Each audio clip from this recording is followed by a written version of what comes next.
We provide you the platform to turn your dreams into reality. Give wings to your aspirations with KR Mangalam University. और क्या हम लोग ऐसे लोकतंत्र बन गए हैं?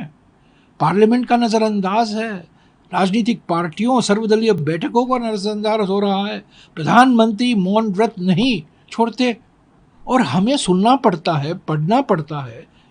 वॉशिंगटन से आते हैं जो निर्णय ऑपरेशन सिंदूर के बारे में, व्यापार समझौता के बारे में, हमें सुनना पड़ता है राष्ट्रपति ट्रंप के मुंह से। ये बड़ी अजीब सी स्थिति है। ये हमारे लोकतंत्र पर अपमान है, पार्लियामेंट पर अपमान है, राजनीतिक पार्टियों पर अपमान है।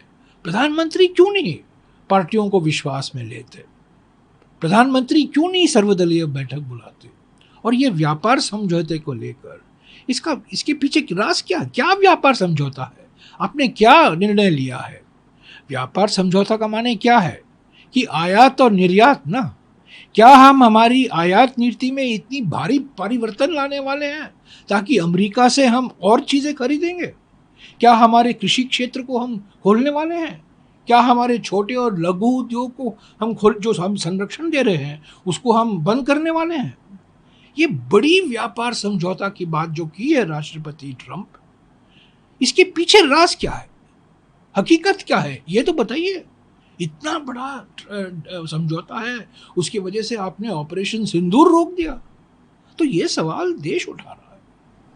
सर एक और सवाल जो है वो जो उठ रहा है, तो आरएसएस के जो प्रमुख हैं उन्होंने एक बात कही, प्रियम्बल में सेकुलर और सोशल वर्ड जो जोड़ा गया, इसके ऊपर जो है वो विचार करना चाहिए क्योंकि ये इमरजेंसी के वक्त में जोड़ा गया।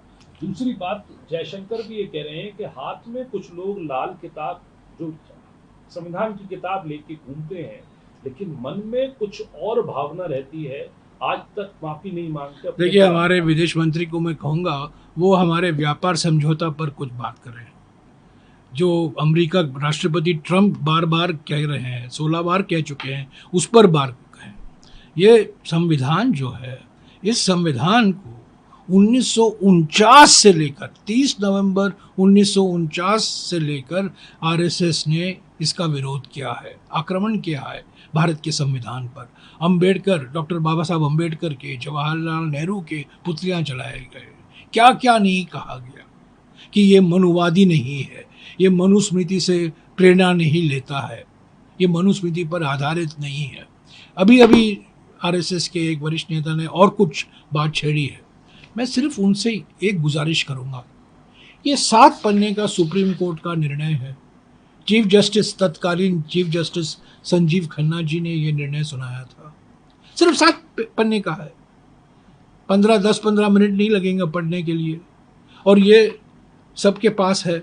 25 नवंबर 2024 को, सॉरी 25 नवंबर 2024 को ये निर्णय आया था सुप्रीम कोर्ट से। इसी मुद्दे को लेकर जो अभी आरएसएस के नेता उठा रहे हैं, इसी मुद्दे को लेकर सुप्रीम कोर्ट ने क्या कहा है, मेरी उनसे गुजारिश है थोड़ा कष्ट करें इसे पढ़ने के लिए, तब आप वो जान जाएंगे, उनको जवाब मिल जाएगा।